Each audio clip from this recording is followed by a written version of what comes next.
उनकी गाने वाली पट्टू साहब की नाम का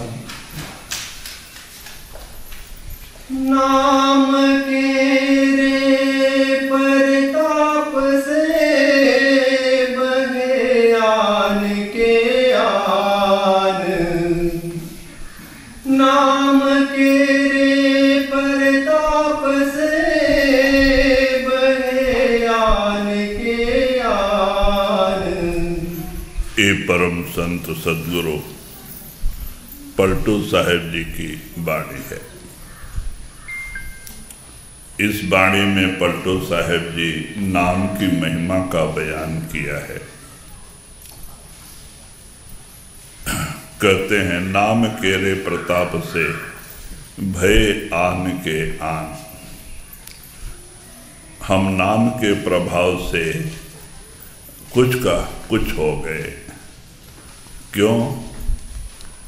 नाम में उतनी ताकत है। जिन लोगों ने भी गुरु का हुक्म माना, 2.5-3 घंटे 4 घंटे भजन सुमरन किया, कहते हैं कि वो नाम ने उनकी काया पलट कर दी। नाम जो संत देते हैं ये कोई छोटी मोटी चीज नहीं। एक जगह स्वामी जी महाराज भी कहते हैं 52 अक्षर लोक त्रय, सब कुछ इन्हीं माही, ये अक्षर ढह जाएंगे वो अक्षर इनमें नाही। 52 अक्षर हिंदी लिपि है। 52 अक्षर से हिंदी लिपि तैयार होती है। तो 52 अक्षर के अंदर ही 4 वेद, 6 शास्त्र, 18 पुराण और उसमें सप्तकोटि मंत्र भी आता है। वो भी अक्षर के अंदर है। अब अक्षर कहते हैं जो लिखने पढ़ने बोलने में आता है उसको अक्षर कहते हैं, दिखाई देता है। लेकिन स्वामी जी महाराज क्या कहते हैं, ये अक्षर ढह जाएंगे, नाश हो जाएंगे, वो अक्षर इनमें ना है। जो संत नाम देते इन अक्षरों में नहीं है।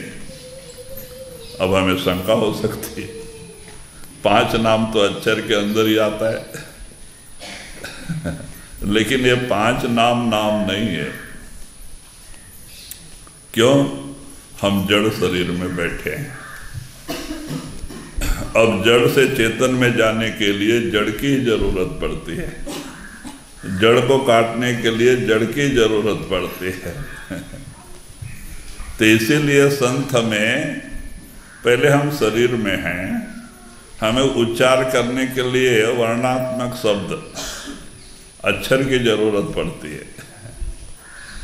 जब अक्षर का उच्चार सुमरन भजन कर करके अंदर जाते हैं, जब हमारी 10वें दरवाजे में पहुंचते हैं, तीसरी आंख खुलती है, तो वहाँ से निअक्षर चालू होता है। ओहो, जो संत सच्चा नाम है वहाँ प्रकट होता है।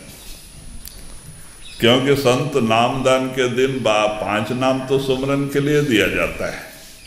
ये भी संतों का कमाया हुआ नाम देते हैं, इसलिए उसमें ताकत होती है। उसके सामने कोई मलिन आत्माएं टिकती नहीं। मंत्र तंत्र वाला कितना भी सिर पीटे, तो जिनको ये 5 नाम ऊपर के मंडल के मालिक के नाम मिले हैं, उनके सामने वो कुछ नहीं करते, वहाँ फटकते भी नहीं। काल, महाकाल, यमदूत, कोई भी इस नाम के आगे टिकता नहीं। ये नाम कहाँ तक हमें 5 नाम ले जाता है? 9 से 10वें तक। जब जबान बंद हो जाती है, बुद्धि लय हो जाते हैं, तब जाके अनुभव स्टार्ट होता है जब तक बुद्धि है और मन है, अनुभव नहीं। ये सब लय हो जाते हैं, तब अनुभव स्टार्ट होता है। तो इसीलिए कहते हैं सुमरन कर करके दो हमारा ख्याल दुनिया में बिखरा हुआ है, उसको अंतर लाने के लिए 5 नाम की जरूरत है। क्योंकि दुनिया का सुमरन करके ही हमारा मन बाहर मुख हुआ है। अब 5 नाम का सदगुरु का ध्यान करके अंतर्मुख करना है, खाली इतने लिए 5 नाम। लेकिन जो सच्चा नाम है वो शब्द है। गुरु जब ध्यान में बिठाते हैं नामदान देके, तो हमारे अंदर जाके यहाँ तीसरे तिल में हमारी आत्मा भी है, वहाँ शब्द भी है जो सतलोक सचखंड से आके धुनकार दे रहा हूँ वहीं पे। तो अंदर में जाके हमारी आत्मा को शब्द से जोड़ते हैं, तब हम इसीलिए तो उनको नामधारी कहते हैं। वो धारा जो सतलोक से आई है वो आके 10वें दरवाजे में धुनकार दे रही है।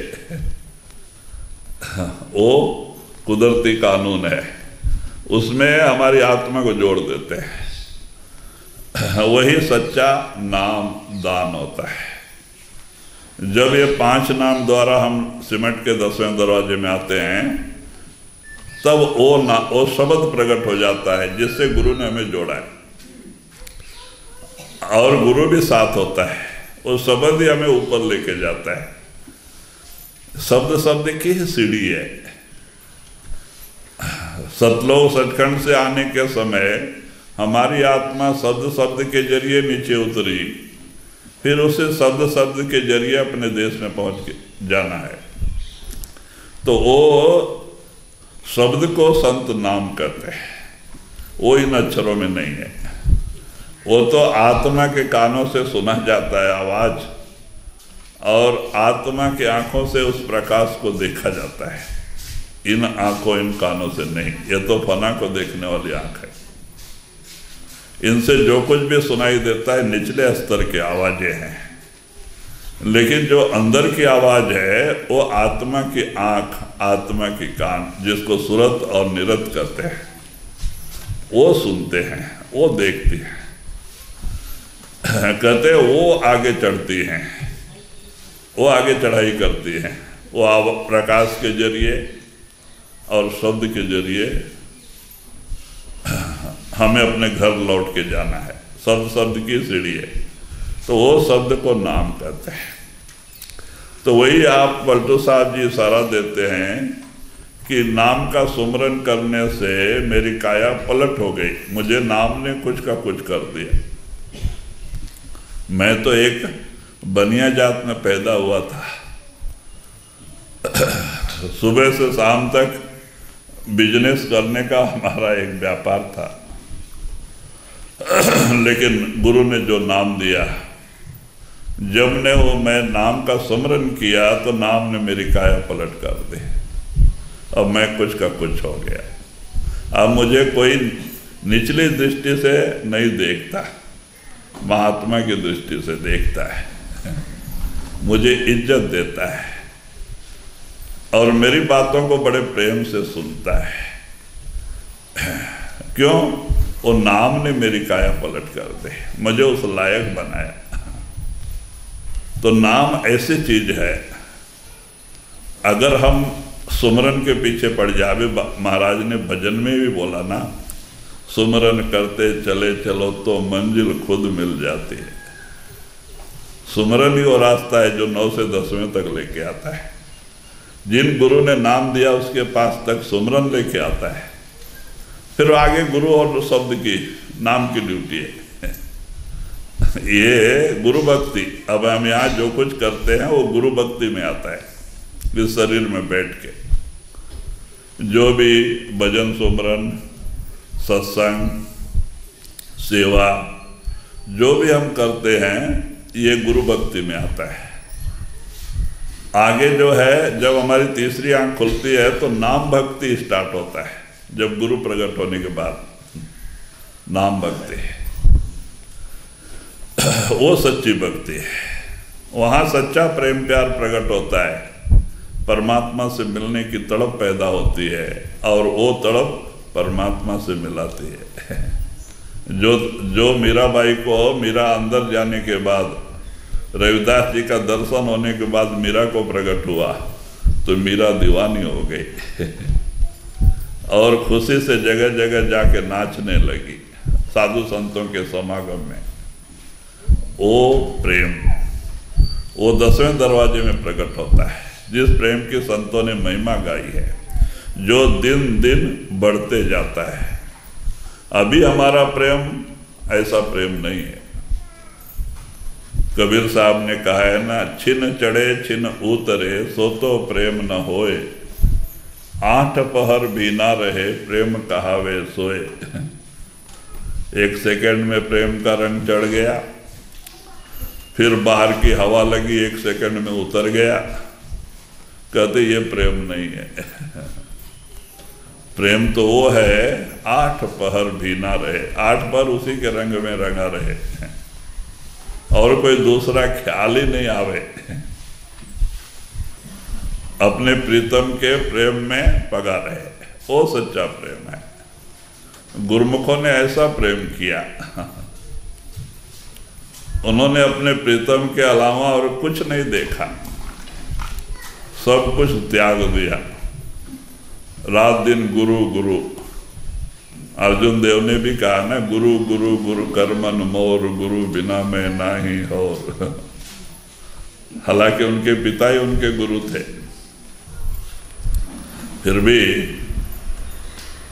घर में अगर कोई संत महात्मा पैदा हो जाए तो उनके ऊपर विश्वास करना बड़ा मुश्किल है, क्योंकि रात दिन हम उनके साथ रहते हैं ना, वो तो कोई चमत्कार थोड़ी दिखाते। मामूली इंसान जैसा व्यवहार करते हैं, तो उन पे भरोसा आना मुश्किल है। लेकिन अर्जुन देव एक ऐसी हस्ती थी जिन्होंने अपने पिता को पिता नहीं माना, परमात्मा माना, और सच्चे दिल से उनके हुक्म का पालन किया। अर्जुन देव जी तो कहते वो प्रेम है। तो इसीलिए आप इशारा देते हैं पलटू साहब जी कि नाम केरे प्रताप से, अगर आप भी नाम का सुमरन करना सीख लो, नाम सुमरन के पीछे बढ़ जाओ। इसमें क्या है, पीला कपड़ा रुद्राक्ष नहीं पहनने की जरूरत, उपवास रहने की जरूरत नहीं, कहीं आश्रम में जाके रहने की जरूरत नहीं। महात्मा कहते परमात्मा तुम्हें जहाँ रखा वहाँ रहो, बस सुमरन। एक ही बस सुमरन, सुमरन के पीछे पड़ो। खाना खाते समय सुमरन, रास्ता चलते समय सुमरन, खाना बनाते समय सुमरन, खेती में काम करते समय सुमरन। आप सच्चे सन्यासी। अब देखो सुमरन तुम्हें कहाँ लेके जाता है। वो आपके मंजिल तक पहुंचा देगा, सतलोक सचखंड तक। ये सुमरन बड़ी ऊंची चीज है जो संतों ने हमें दिया है। लेकिन हमें भरोसा नहीं आता है, क्योंकि हमारे मन पे कर्मों के करोड़ों जन्मों के बोझ पड़े हुए हैं। मन मलिन हो चुका है। हम तो सुनते हैं, करना चाहते हैं, कर नहीं पाते। हमारे कर्म हमें आगे बढ़ने नहीं देते, फिर बार बार दुनिया की चिंता में ला के बांध देते हैं। हम जानते हैं सुमरन बड़ी सरल चीज है, इसमें तो कुछ खर्चा भी नहीं होता।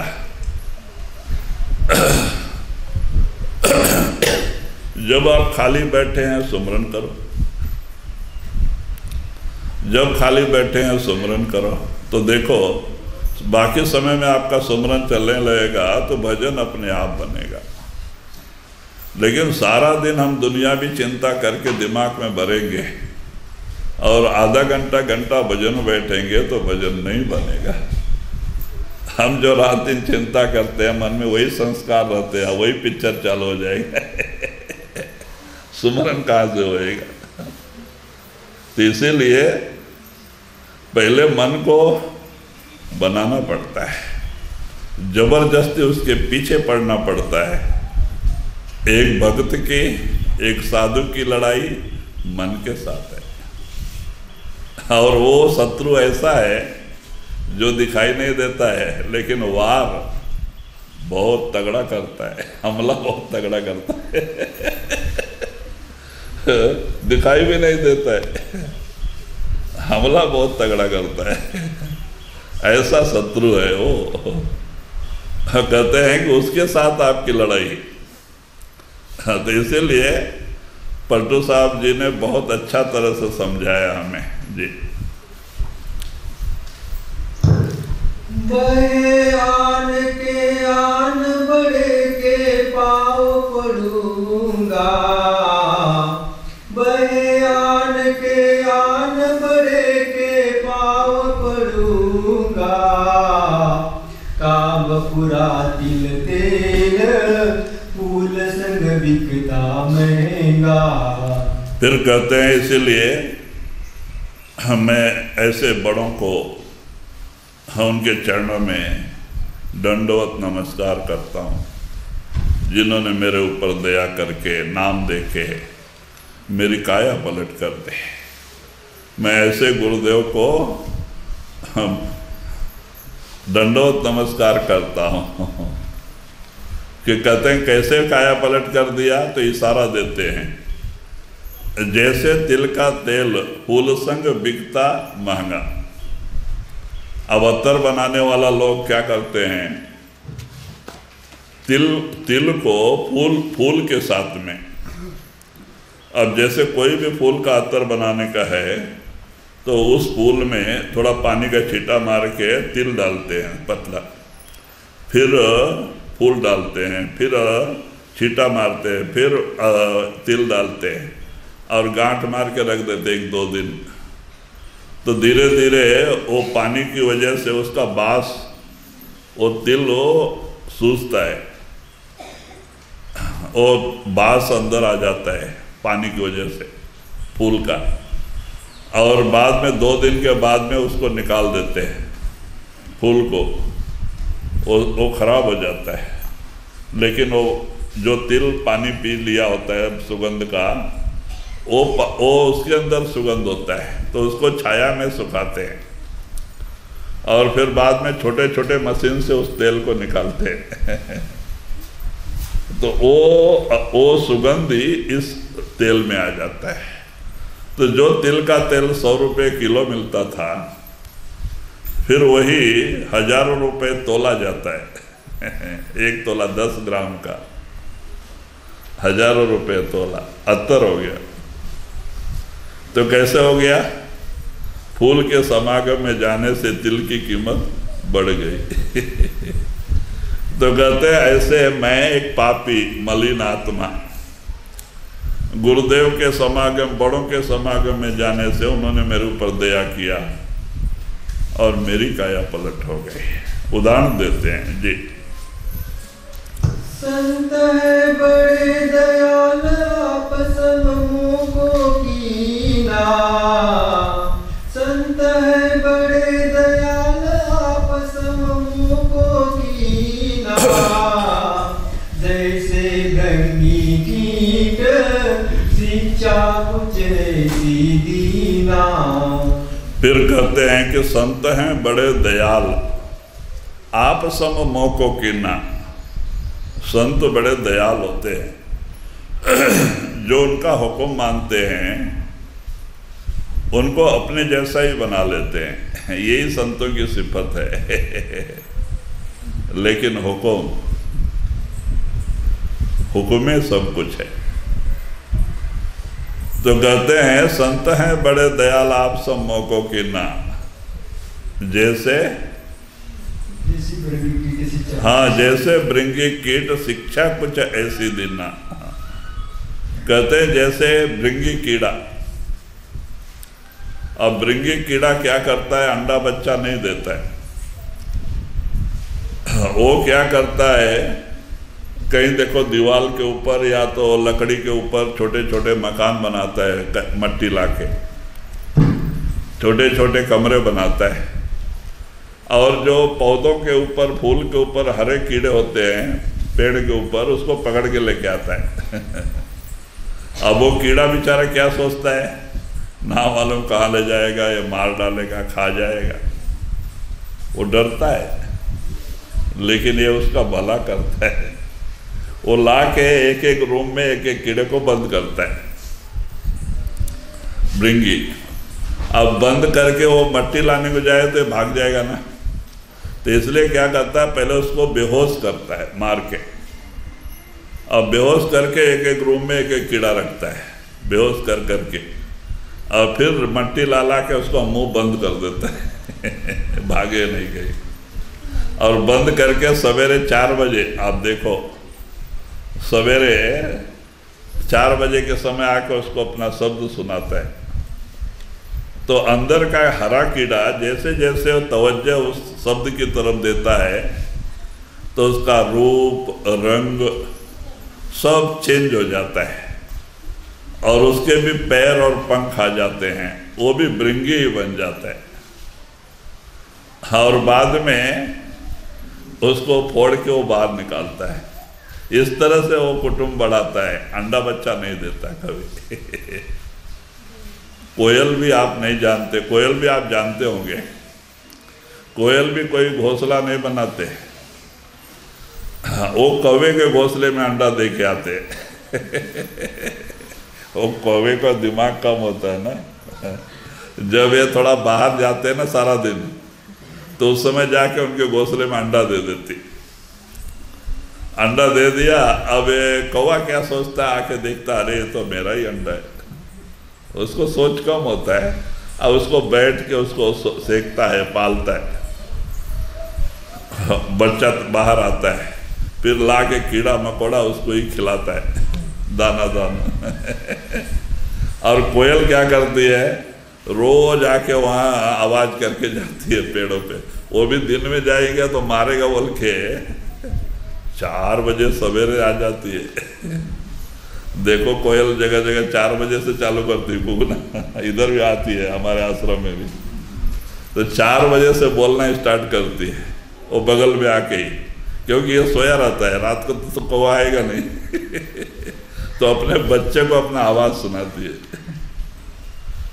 उसके अंदर जैसे जैसे उसको ख्याल आता है तो वो आवाज सुन के फड़फड़ाता है, तो धीरे धीरे जब उसको पंख आ जाता है, पैर पंख सब आ जाते हैं, बड़ा हो जाता है, तब वो ये भी फड़फड़ा के एक दिन उस कोयल के पीछे लग जाता है, चला जाता है। तब कौवा पछताता है, अरे अरे ये तो हमारा बच्चा नहीं है, कोयल ने मुझे धोखा दिया। इसीलिए कोयल को देखे तो कौवा मारने को जाते हैं। लेकिन कोयल इसी तरह से अपना अंडा पालती है, वो कभी आप उस पर नहीं बैठती है, कौवे के घोंसले में अंडा दे के आती है। दोनों एक ही तरह काले काले होते हैं। जब बड़े होते हैं तो वो रोज आवाज़ देती है, महीनों तक देती है, और वो उड़ के माँ के पास आ जाता है। तो इस तरह से वो भी ये करते हैं। तो वही पलटू साहब कहते हैं कि भृंगी कीड़े के ऊपर कितना बड़ा उपकार करता है। जो पड़ा हुआ पत्ते पे कीड़ा, उसको पंख भी आ जाते हैं, पैर भी आ जाते हैं, उड़ने लगता है, कितना खुशी प्राप्त होती है उसको। तो कहते हैं कि इतना बड़ा उपकार करता है भृंगी, वो कीड़े को पता नहीं। तो कहते हैं इसी तरह से गुरु ने मेरे ऊपर उपकार किया। हम जैसे नीच मलिन आत्मा को अपनी शरण में लेके और दया करके कुछ का कुछ कर दिया जी। राई किया सुमेर दिया गजराज चढ़ाई, राई किया सुमेर दिया गजराज चढ़ाई, तुलसी होई गारेग शरण की पैज बढ़ाई। राई किया सुमेर अजया गजराज चढ़ाई। राई कहते हैं सरसों को।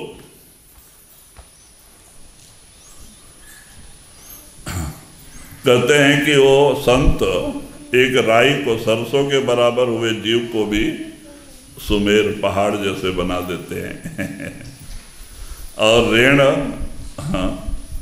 शरण की पैज बढ़ाई, अजया गजराज चढ़ाई। अजया गजराज देखो इसमें कहानी है, ये हाथी के ऊपर बकरी बैठा है, अजया गजराज चढ़ाई। तो पेंटर को मैंने बताया तो उसने वो कहानी वहाँ प्रिंट कर दिया। कहते एक बकरी थी, एक बकरी का बीमार हो गई 1 महीना और वो कमज़ोर हो गई, मरने के स्टेज में आ गई। तो मालिक ने क्या किया, जंगल ही बगल में था, उसने छोड़ दिया, जाने दो कोई जानवर खा जाने दो, काय को दरवाजे पर मरना। वो बकरी गिरते पड़ते जंगल में चली गई और भी बढ़ते बढ़ते बढ़ते गुफा पहाड़ के पास पहुंच गई। पहाड़ था, पहाड़ में शेर रहते थे।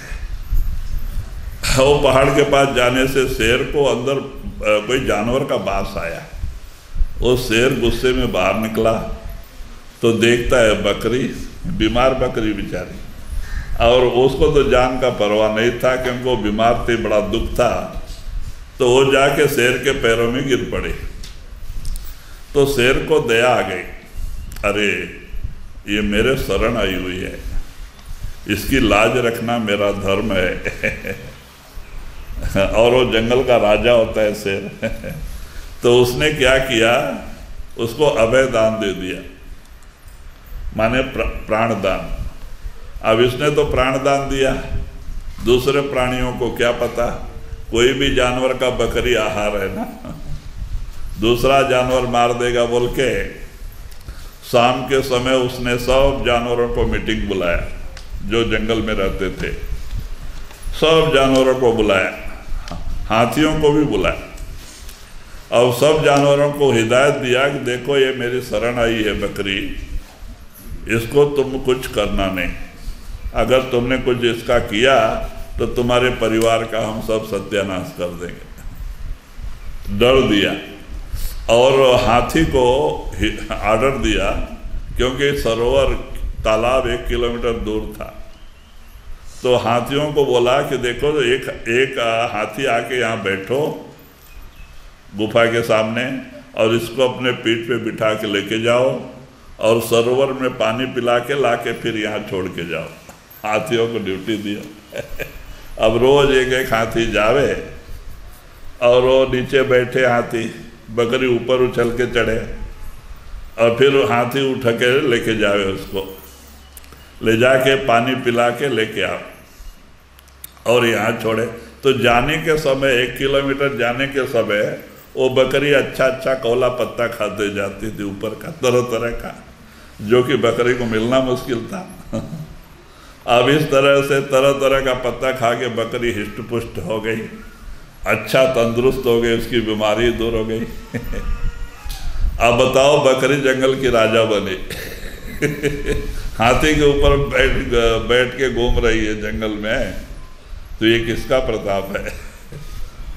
तो कहते ये शरण का प्रताप है, बड़ों के शरण जाने का प्रताप है।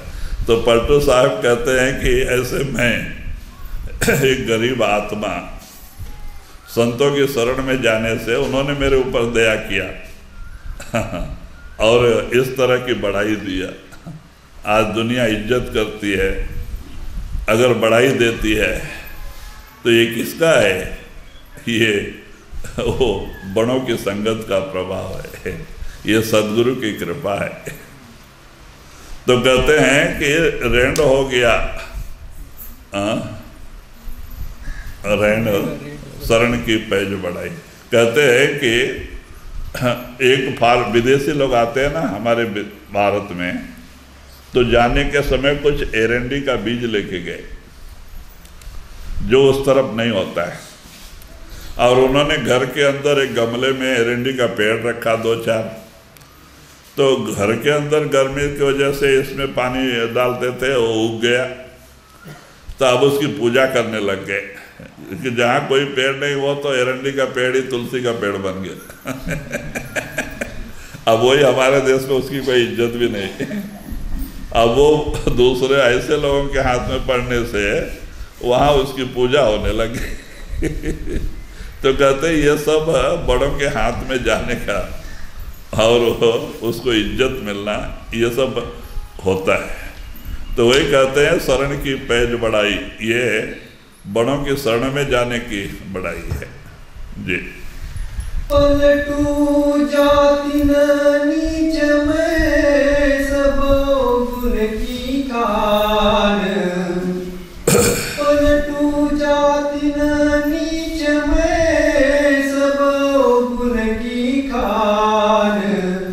नाम तेरे परताप से बहे आन की आन। फिर वही पलटू साहब जी अपने बारे में बताते हैं कि मैं एक नीच जात बनिया कुल में पैदा हुआ, मेरे अंदर सारे अवगुण भरे हुए थे, सुबह से शाम तक झूठ बोलना हमारा धर्म था, व्यापार है। लेकिन शरण के प्रभाव से भयान किया, बड़ों के शरण में जाने से आज मेरी काया पलट हो गई। आज मुझे कोई नीच कहने वाला नहीं। महात्मा कहते हैं और लोग हमारी बातों की इज्जत देते हैं तो कहते ये शरण की पैज बढ़ाई, ये बड़ों के शरण में जाने का प्रभाव है। तो कहते इस तरह से जो भी जीव संतों के वाक्य पे भरोसा करता है और नाम का रूप हो जाता है तो उसकी काया पलट होना 100% सच है। 100% सच है, लेकिन करना बड़ा मुश्किल है। नाम सुमरन करने के लिए कितना सरल बात है, खाली नाम सुमरन करना है।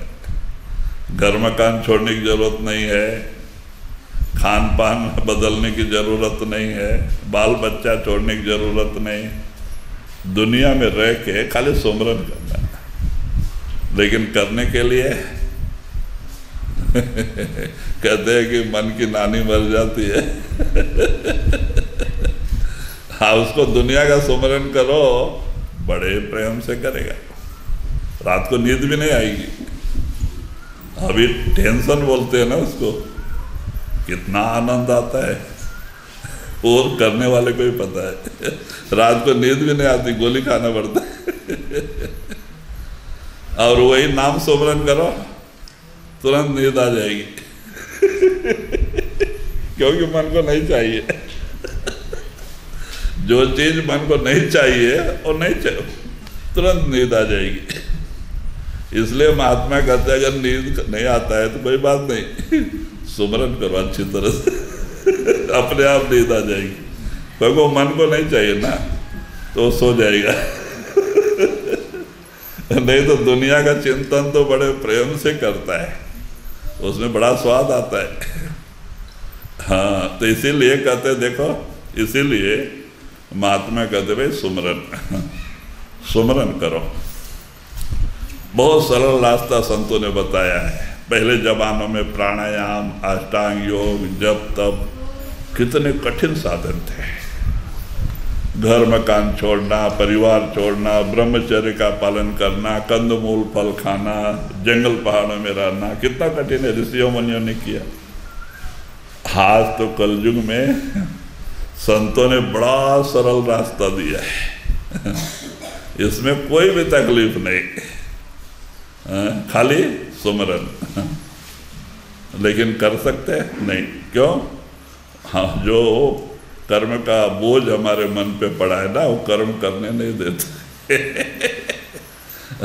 वो रुकावटें पैदा करता है, वो दुनिया की चिंता में लगा देता है, सुमरन नहीं करने देता है। कहते हैं लेकिन सुमरन करेंगे तो परिवर्तन 100% आना ही आना है। सुमरन में ताकत है। ये कोई छोटी मोटी चीज नहीं जो संतों ने हमें दिया है। अगर हम करके देखें तो पता चलेगा उसमें क्या ताकत है। अगर नहीं करेंगे तो नाम क्या करेगा, गुरु क्या करेगा, दोनों लाचार हो जाते हैं।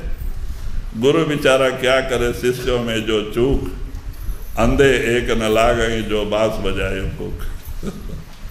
कहते कोई भी हुक्म मानने के लिए तैयार नहीं। मन का हुक्म मानते हैं, गुरु का हुक्म नहीं मानते। मन के दाएं कहने के अनुसार चलते हैं, गुरु के हुक्म के अनुसार नहीं चलते, और इसीलिए कामयाबी हासिल नहीं होती। तो अब तेलुगु में थोड़ा